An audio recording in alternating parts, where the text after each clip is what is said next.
Então, bom dia a todos, bem-vindos uma vez mais a nosso curso de integridade no setor de água, com foco na gestão das bacias hidrográficas. Como vocês já sabem, este curso tem só 6 sessões e a gente já falou do plano de integridade na semana passada e hoje a gente está começando a segunda sessão. A gente vai falar de participação. Como a gente já sabe, a participação é um dos pilares mais importantes da integridade, junto com a transparência, com a anticorrupção e também com a prestação de contas. Mas hoje a gente vai falar de participação. Então, os objetivos de hoje são três, só três. Primeira coisa é identificar os desafios, essas oportunidades relacionados com quatro atributos que a gente vai falar durante toda a sessão deles, que são a inclusão, representatividade, rotação e renovação nos comitês de bacia. A segunda coisa que a gente vai fazer é falar de ferramentas e ações para promover a inclusão e a representatividade de grupos marginalizados e vulneráveis nos comitês de bacia. Então, a gente vai apresentar ferramentas e vocês vão selecionar aquelas ferramentas interessantes para vocês. E a terceira coisa vai ser selecionar ferramentas e desenvolver mecanismos para garantir a rotatividade e renovação da composição dos comitês de bacia. Então, como vocês já sabem, a gente está preparando o plano de integridade. Eu já fui a todas as aulas e vi que tinha 4 grupos que estão muito avançados. Então, é muito bom, muito bem que tem alguns que já terminaram a primeira sessão do plano, a segunda, até a terceira e quarta. Isso é magnífico. Assim, vocês não vão ter tanta tarefa ao final do curso, quando a gente tenha a apresentação. Então, eu vi que tem 2 grupos que ainda não têm o plano, nenhum plano nos documentos. Como vocês já sabem, é muito melhor ter umas versões na sala pequenas e assim não perder a informação do trabalho do curso. Então, hoje a gente tem 2 horas de trabalho. Primeira coisa, como agora, não, dar as bem-vindas e fazer um pequeno exercício de coleta de conhecimentos prévios. A gente vai falar depois de definições, o que é inclusão, representatividade, rotação e renovação. A gente vai fazer depois um pequeno exercício em grupo. O Luiz vai enviar vocês às salas pequenas e a gente vai fazer uma autoanálise da composição dos comitês de bacia. A gente vai intercambiar um pouco em plenária e diretamente vamos apresentar as ferramentas para garantir inclusão, representatividade, rotação e renovação. Depois, a gente vai ter um exercício em grupo, onde a gente vai trabalhar na seção 5 do plano de integridade, que é o eixo 1 de participação. E, finalmente, a gente vai fechar com um pequeno intercâmbio em plenária, e os próximos passos e o encerramento do curso, tá? Tudo bem? Então, a gente vai começar com a coleta de conhecimentos prévios. Então, como vocês já sabem, a gente tem a plataforma. Na plataforma, vocês vão aí à seção número 2, que tem a data de hoje. Vocês vão a descer, scroll down, até encontrar o Mentimeter 1. Então, se vocês vão aqui na seção número 2, vocês vão poder, vão poder descer, depois da material de leitura complementar, vocês vão a conseguir o Mentimeter 1 e clicando aqui, vão poder ir a primeira atividade. Então, temos aqui uma pergunta muito fácil, que é quais são as atribuições dos comitês de bacia. Temos só uma pessoa que respondeu. Vamos ver. Temos duas pessoas. Já sabem que é lá, na seção número 2. Se vocês disser, vão conseguir o Mentimeterá. 1. Estamos bom, bom, bom, bom. Temos só 7 pessoas, temos 36 pessoas participando hoje. Então, vamos dar só um minutinho. Uhum, temos 8 pessoas. E a maioria de vocês votaram, todas as anteriores estão corretas. E sim, é assim. As atribuições do Comitê de Bacia, como vocês já sabem, podem ser divididas em 3 categorias, que são as deliberativas, que é tudo que tem que ver com a arbitragem de conflitos, a aprovação do plano, os mecanismos de cobrança e também estabelecer critérios para obras de interesse comum. O segundo tipo de atribuição, como vocês já sabem, é propositivas. Então, aí, isso significa sugerir, encaminhar propostas para a gestão dos recursos hídricos, como escolher alternativas para o enquadramento dos corpos de água, sugerir valores para a cobrança e também definir prioridades para a aplicação dos recursos financeiros que vêm da cobrança. A terceira das atribuições consultiva. Isto é muito importante porque justamente permite que os comitês promovam debates sobre questões relacionadas com a água, não? Articulando os diversos envolvidos, as diferentes pessoas envolvidas na gestão dos recursos. Como a gente já sabe, os comitês de bacia hidrográfica são foros essenciais no Brasil. Então, temos diferentes atores, onde todos eles não discutem e deliberam sobre interesses comuns, que é justamente a gestão do uso de água. Então, é uma forma muito interessante e também muito representativa do Brasil, se a gente compara com outros países do mundo. Então, eu tenho uma outra pergunta para vocês. Se vocês vão ao Mentimeter número 2, vocês vão conseguir aqui que podem clicar e vai sair. Decida se o seguinte é verdadeiro. De acordo com a Resolução 5/2000 do Conselho Nacional de Recursos Hídricos, a composição dos comitês de bacia devem ser compostos por. Então, temos um mínimo de 20% de organizações civis, um máximo de 40% dos poderes públicos e um 40% dos usuários. Isso é verdade. De acordo com a Resolução 5/2000 do Conselho Nacional de Recursos Hídricos, ele diz que devemos ter um mínimo de 20% de organizações civis e um máximo de 40% de poderes públicos. Temos só 5 pessoas que participaram. Vamos ver então. Vou dar uns minutinhos. Temos 6 pessoas, mas temos 39 participantes. Então, vamos ver. Então, temos aqui mais votos para a opção sim. 7. Muito bom. Temos umas pessoas que não estão participando. Agora sim, agora temos 11. Eu sei que a conexão não é fácil, porque é muito lenta, mas perfeito. Então, vamos ver o que diz a lei.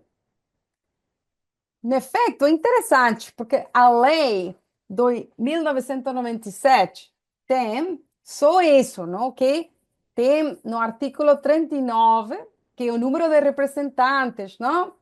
Serão estabelecidos nos regimentos do comitê, mas tem uma limitada representação dos poderes públicos da União, que deve ser só 50%. Se vocês mirarem aqui, a metade do total dos membros.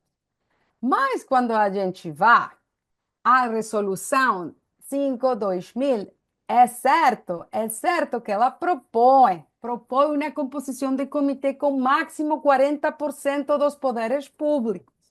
Assim, para dar espaço às organizações civis de um mínimo de 20% e os usuários 40% aproximadamente. A gente pode jogar, não?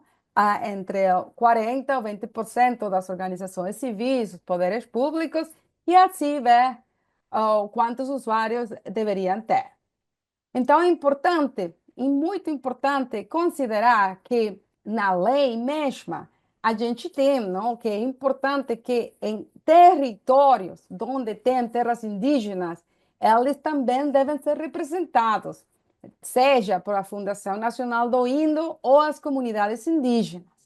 Tal como a gente vê, a lei mesma propõe a importância de ter os diferentes membros do Comitê da Bacia diferentes, representando diferentes usuários, organizações civis e poderes públicos.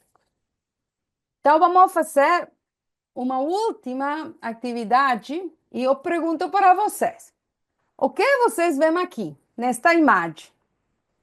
São 5 homens que são os membros do Comitê da Bacia de Pueblo Nuevo. Então, da mesma forma, a gente vai aqui na seção 2. Se vocês baixarem um pouquinho, vocês vão ver aqui para clicar aqui para ver o Mentimeter.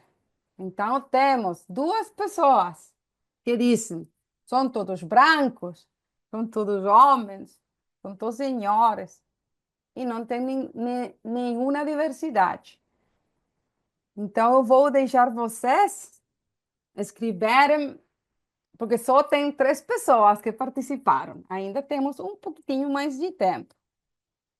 Então, vou deixar vocês. Vamos ver quais são as palavras que se repetem demais, que são mais homens. Sim, muito mais grandes. Só 4 pessoas participaram. Vamos ver. Homens brancos, homens brancos, homens brancos.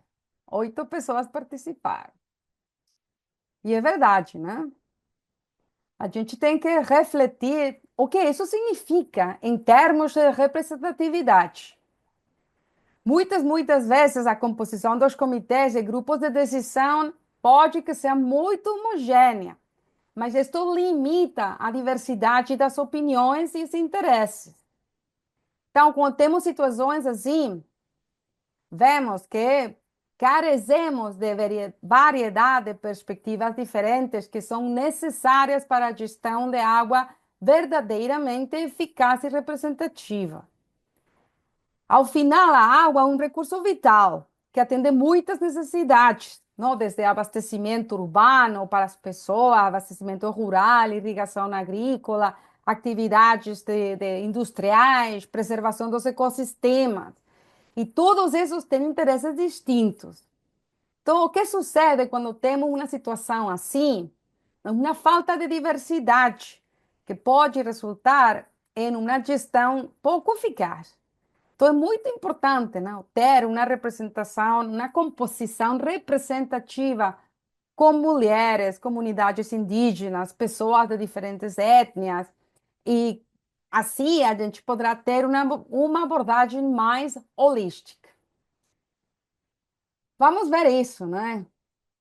O que seria um comitê mais assim? Não temos diferentes pessoas, diferentes raças, diferentes idades. Então, mais uma representação de diferentes origens e estilos de vida, não? O que será possível para assim gerir os nossos recursos, tomando em conta as necessidades de todos. Então, para isso, a gente tem que entender 4 conceitos importantes.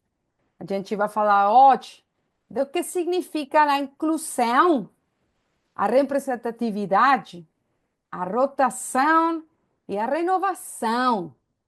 E justamente isso que a gente vai dedicar as 2 horas de hoje, a falar o que significam estes quatro atributos e como a gente pode lograr ter um comitê que se caracterize por inclusão, representatividade, rotação e renovação, tá? Então, vamos começar com o primeiro conceito, a inclusão. A inclusão é um termo, um conceito essencial quando a gente fala de participação, porque ele refere-se a garantir que todos os segmentos da sociedade, especialmente aqueles que não são tradicionalmente ou que são tradicionalmente marginalizados e subrepresentados, tenham a oportunidade de participar ativamente na toma de decisões. Então, quando a gente fala no contexto dos comitês da bacia hidrográfica, a inclusão significa assegurar que grupos como indígenas, mulheres, afro-brasileiros, pessoas diferentes, não as tradicionais, possam expressar as suas opiniões, possam influenciar as políticas relacionadas com a gestão de água. A importância da inclusão não pode ser desestimada, não subestimada. Porque quando a gente tem diferentes pessoas de diferentes caminhos da vida, isso respeita as necessidades de todos os afetados por políticas hídricas. Mas, além disso, a diversidade, não, a inclusão, enriquece as discussões e as decisões com diferentes perspectivas, expectativas. Isso também resulta em soluções que são mais eficazes, mais sustentáveis para a gestão da água. Para lograr a inclusão, a gente tem que pensar em diferentes estratégias. Uma coisa muito importante é assegurar que dentro dos comitês tenhamos um ambiente acolhedor, respeituoso entre os membros. Também é muito importante realizar oficinas e consultas públicas, identificar quais são as barreiras para a participação aberta. Por que só temos, não, no caso do Pueblo Novo, por que só temos esses homens brancos de idade avançada? Por quê? Não? O que está impedindo a participação de outros grupos? E também, evidentemente, não temos que analisar nossos mecanismos de seleção, não? De seleção dos membros, não? Das eleições, e assegurar que elas sejam com transparência, para assegurar, assim, a diversidade da composição dos membros do comitê. Então, inclusão, não? Inclusão é assegurar que todos os segmentos da sociedade estejam presentes dentro do comitê e fazer que eles sentam também que suas vozes são ouvidas. Então, temos a inclusão. Vamos falar da representatividade. Então, a representatividade é crucial para garantir que todas as vozes relevantes no comitê de bacia sejam ouvidas. Então, a bacia hidrográfica tem diferentes grupos com interesses variados, como a agricultura, a indústria, a preservação ambiental, o abastecimento de água potável. Então, a composição do comitê deve refletir essa diversidade, né? Então, assim que no foro do comitê, todos os desafios que todos esses atores têm, que sejam discutidos, analisados e tomados em conta.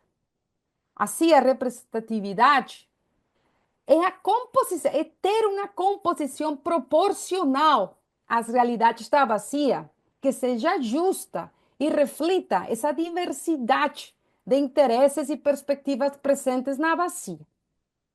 Evidentemente, é muito importante porque garante a gestão democrática e eficaz dos recursos.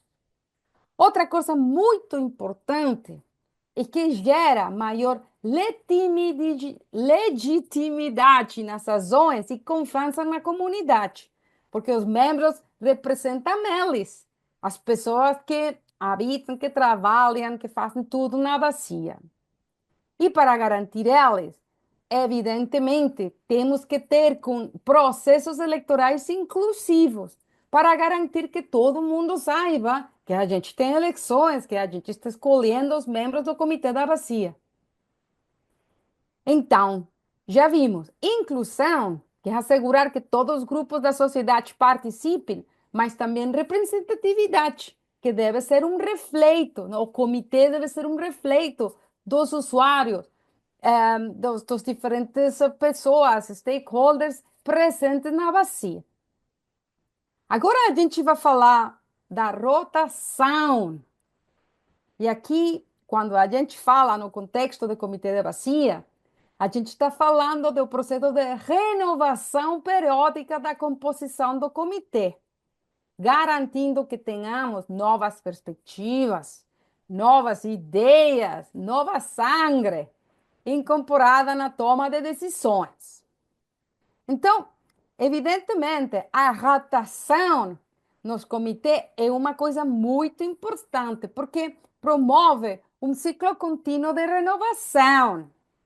À medida que os diferentes membros entram, saem, temos novas experiências, novas perspectivas que são trazidas para a discussão.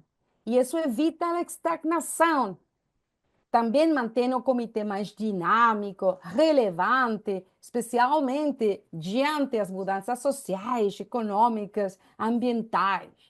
Também é muito importante que a rotação previne o domínio de certos grupos e fomenta a diversidade de vozes. Então, para assegurar a rotação, a gente, a primeira coisa, não, tem que definir os mandatos claros e importantes, limitados. Temos que ter processos eleitorais regulares, transparentes e promover uma cultura de abertura, que todos saibam que são bem-vindos ao processo de toma de decisões da bacia. Então, a gente já tem inclusão, representatividade, agora a rotação dos membros, e a gente vai falar agora da renovação, que não é só que tenhamos rotatividade dos membros, mas a gente está falando de um processo contínuo de atualização e aprimoramento do comitê. Tá? É muito importante porque isso faz, não, que o comitê se mantenha relevante e eficaz às mudanças e desafios constantes, não? Do ambientais, sociais, políticos, não? Temos as mudanças climáticas, a escassez hídrica, temos também a valorização das práticas sustentáveis, não? E quando a gente não incorpora novas pessoas com novos conhecimentos, elas trazem novas tecnologias, forma de pensar, e assim o comitê se moderniza, não? Para a gestão mais eficaz dos recursos hídricos. Então, uma coisa muito importante também é que quando a gente tem renovação, quando os comitês, não, eles falam, sabem do que estão falando, tomam decisões de coisas que eles sabem, que estão ao dia dos cambiamentos, mudanças da situação dos recursos hídricos, elas também são mais legítimos frente à comunidade. Então, temos mais eficácia, mais legitimidade, e isso traz como consequência a confiança maior da comunidade, não, nas decisões, nas diretrizes propostas. E para garantir ela, é muito importante estar revisando, não, estratégias, metodologias, conhecimentos novos, incorporar, não, fazer sempre o possível de incorporar novas tecnologias, de saber o que está sucedendo no setor e, evidentemente, a capacitação contínua dos membros, tá? Então, a gente falou de inclusão, representatividade, rotação e renovação. Temos até agora alguma dúvida? Algum comentário? Não, não. Muito bom. Então, agora, gente, a gente vai fazer um pequeno exercício. E exercício é justamente uma autoanálise do comitê da bacia que você está trabalhando, não? Para a definição do plano.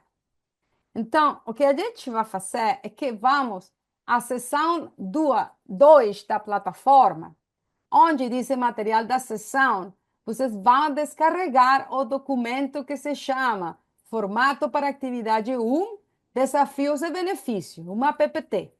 Então, se vocês vão aqui, irem aqui, não? A gente está na seção 2, temos a descrição, e aqui, material da sessão, aqui, o segundo aqui, formato para atividade, você vai descarregar e vai ver que é uma PowerPoint assim.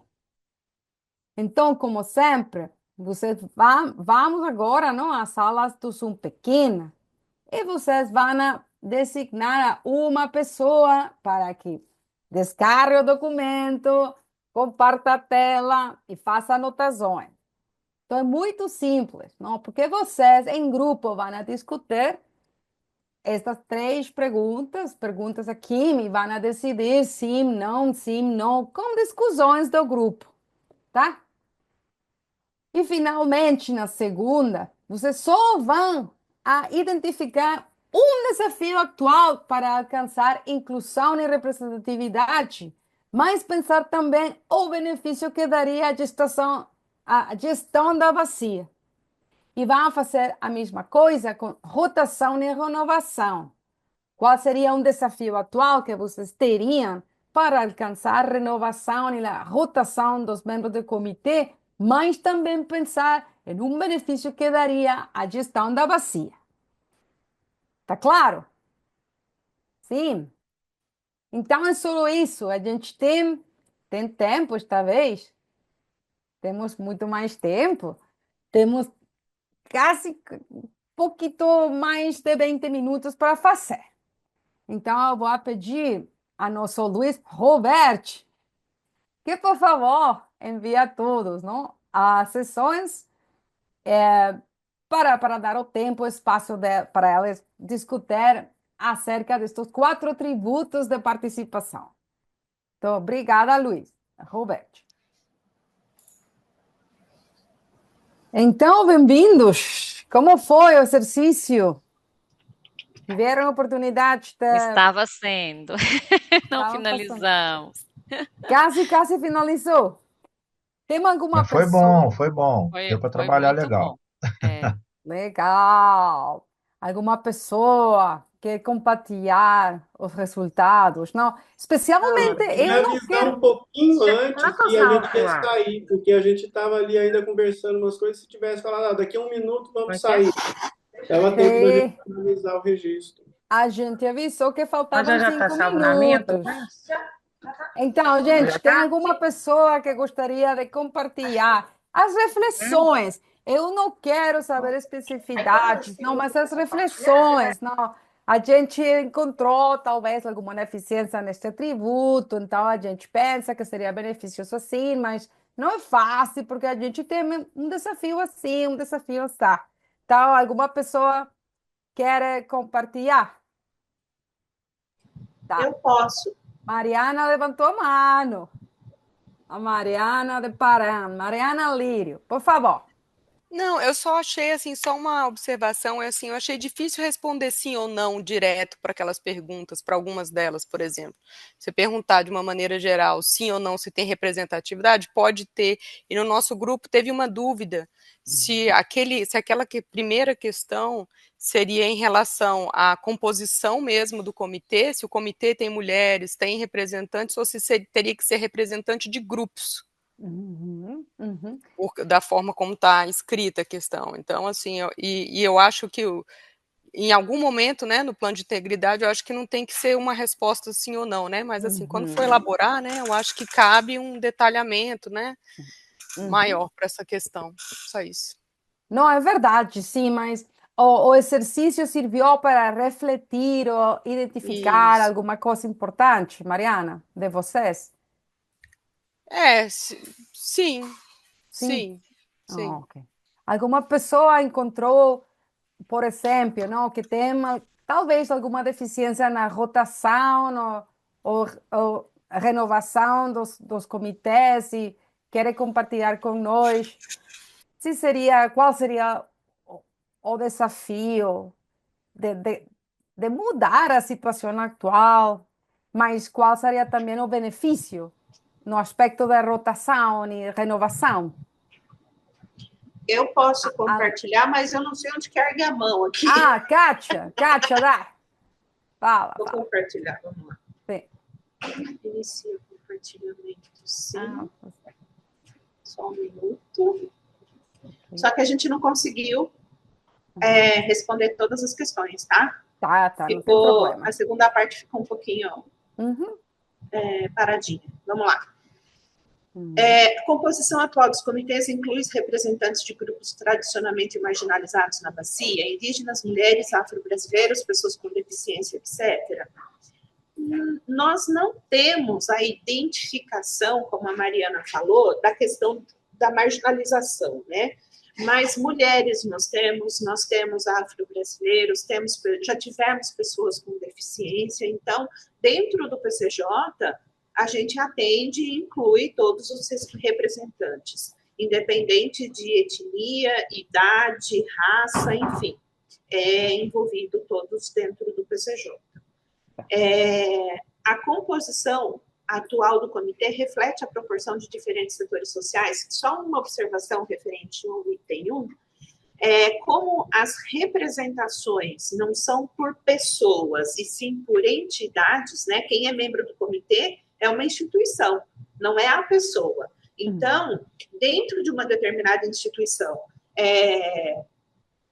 representantes podem ser o indígena, pode ser a mulher, pode ser o afro-brasileiro. Então, a entidade participante, membro do comitê, é quem designa a pessoa. A composição atual do comitê reflete porção de diferentes setores sociais? Sim, usuários, poder público, sociedade civil, todos fazem parte do PCJ.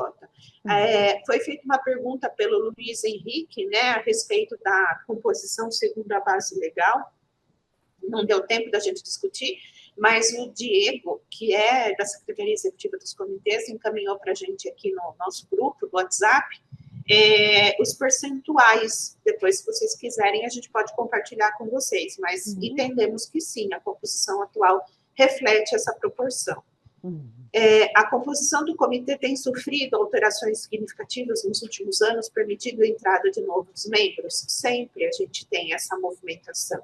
Inclusive, agora, nós estamos trabalhando dentro de ações específicas, né, envolvendo a questão da educação ambiental, da comunicação social, que é trazer novas pessoas, né, das entidades que podem participar dentro do comitê.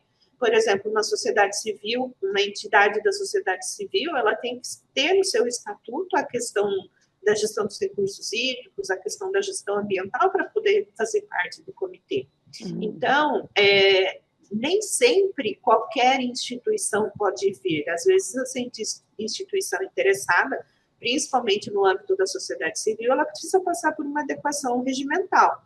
Então, a ideia é promover entre aqueles que participam do comitê, os membros, essa alternância, essa oxigenação de pessoas. Então, nós temos ações para isso, que é um grande desafio. Perfeito. Um minutinho mais e continuamos, Kátia. Minutinho. Ele tem, sim, a adaptação, a capacidade de adaptação, por conta até da mudança do clima. Isso é pauta para a nossa revisão do plano de bacias.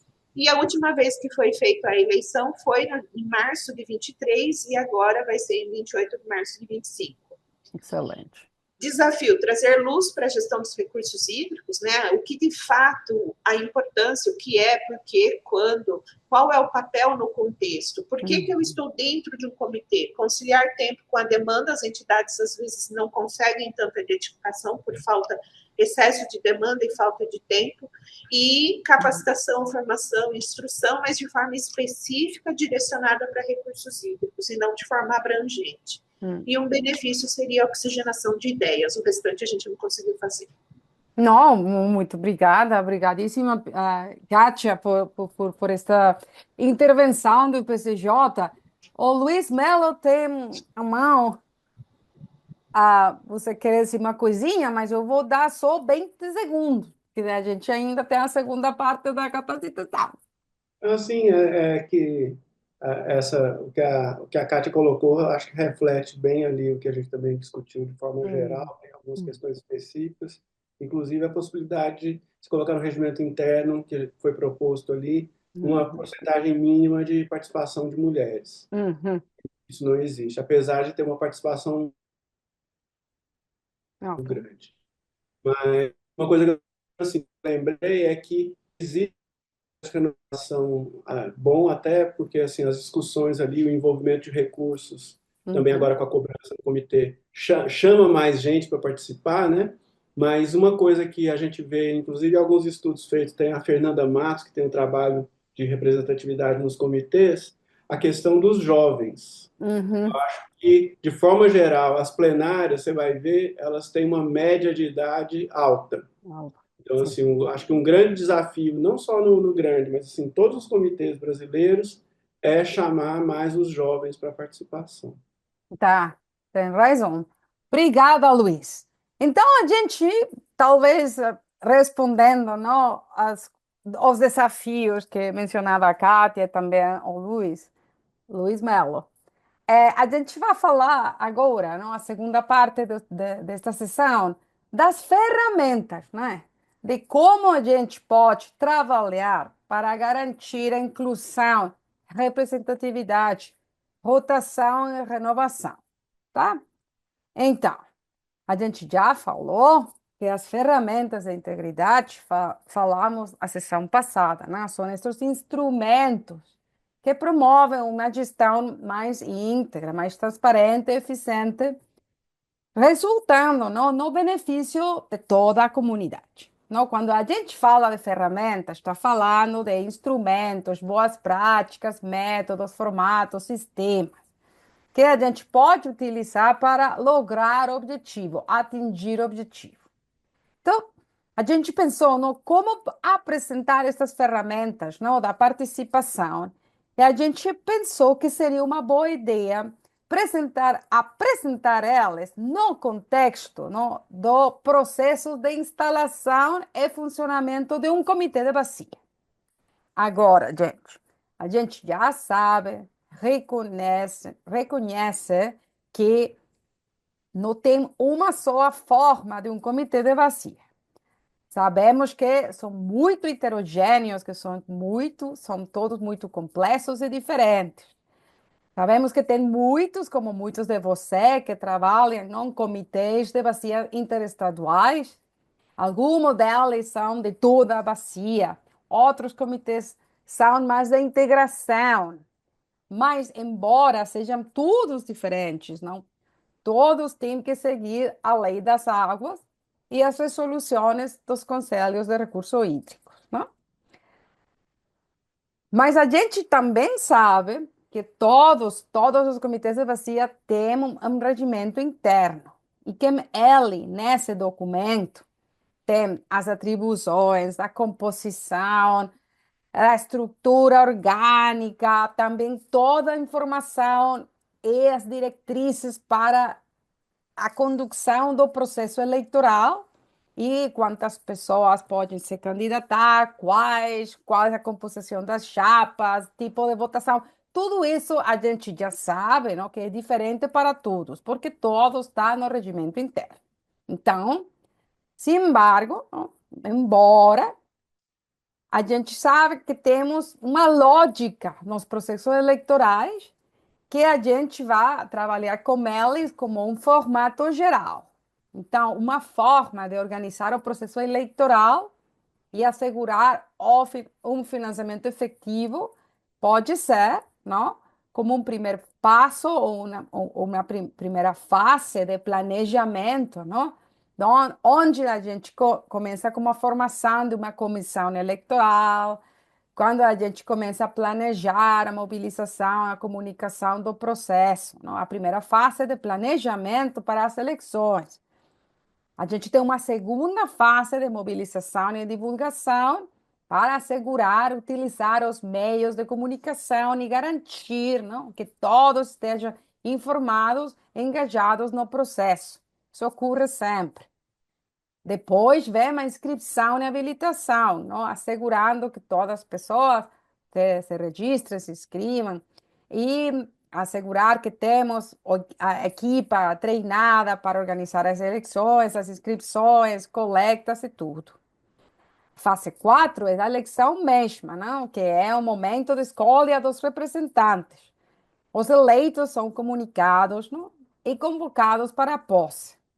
Seguinte fase é a posse e eleição da diretoria. E, finalmente, vem a avaliação e, especialmente, o funcionamento do comitê. Então, embora cada um de vocês tenha um regimento interno, normalmente a gente vai ter uma lógica assim. Então, o que a gente quer fazer para fazer esta sessão muito mais prática é justamente falar de ferramentas que a gente poderia utilizar no marco desse processo, tá? Então, a gente preparou para vocês uma caixa de ferramentas de participação. Então, nela, a gente descreveu 12 ferramentas, não? Vocês podem conseguir outras, pensar em outras, criar outras, mas a gente descreveu para começar a discussão estas 12 ferramentas. Então, vocês vão poder conseguir a caixa aqui, na seção 2, como sempre, aqui, caixa de ferramentas de participação. Quando vocês descargar, vão ver que todas elas têm todo o que a gente falou hoje, dos 4 atributos, das faces, e aqui elas vêm as ferramentas para, para melhorar a inclusão, representatividade, rotação e renovação, e tem todas elas, não, com a face relevante, os atributos, diferentes ações que podem ajudar vocês a preparar o seu plano, tá? Então, você vai descargar elas. Eu só tenho tempo para falar de algumas destas ferramentas, porque o que a gente quer é dar você espaço e tempo para trabalhar no plano. Então, vocês têm 12 ferramentas, eu vou falar de algumas. Temos, por exemplo, a ferramenta 2, não? Que é aplicável durante a fase de planejamento e serve para aprimorar inclusão e representatividade. Tá? Essa se chama definição de critérios de representatividade. Então, justamente é estabelecer normas claras, transparentes, que garantam a composição do comitê. Então, as ações chaves para levar a cabo é analisar a situação atual, como vocês começaram a fazer durante o trabalho em grupo, e pensar: temos algum problema? Temos alguma lacuna de representatividade? Então, estabelecer os critérios, fazer consultas públicas, formalizar os critérios, pode ser adaptando o regimento ou não, depende de cada uma de suas regulações. É muito importante o monitoramento e a avaliação.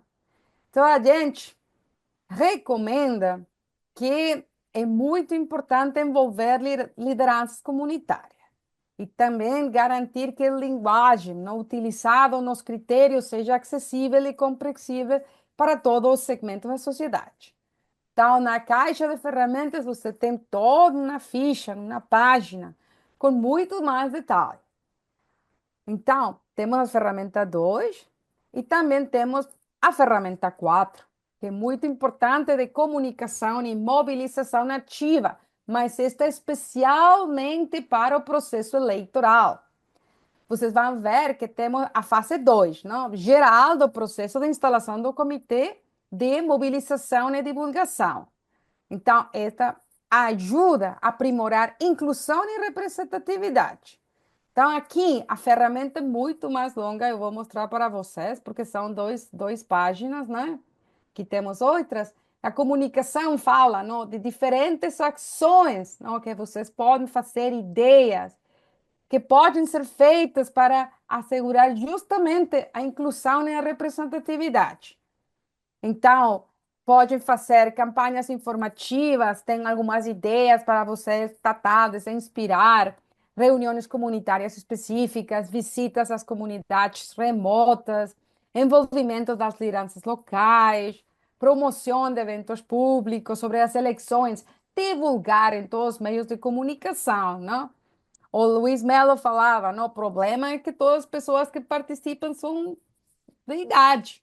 Então, como a gente faz para atrair, não, as novas pessoas, as mais novas? Então, recomendações, temos que tentar, não, estabelecer um relacionamento de confiança com esses líderes não tradicionais, não, como um diálogo aberto, um ambiente aberto de colaboração. E também sempre monitorar.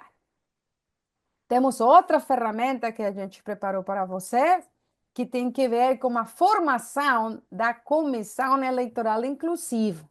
Então, aqui a gente ainda não faz eleições, a gente está na fase 3 de inscrição e habilitação, e isso também serve para aprimorar a inclusão e representatividade.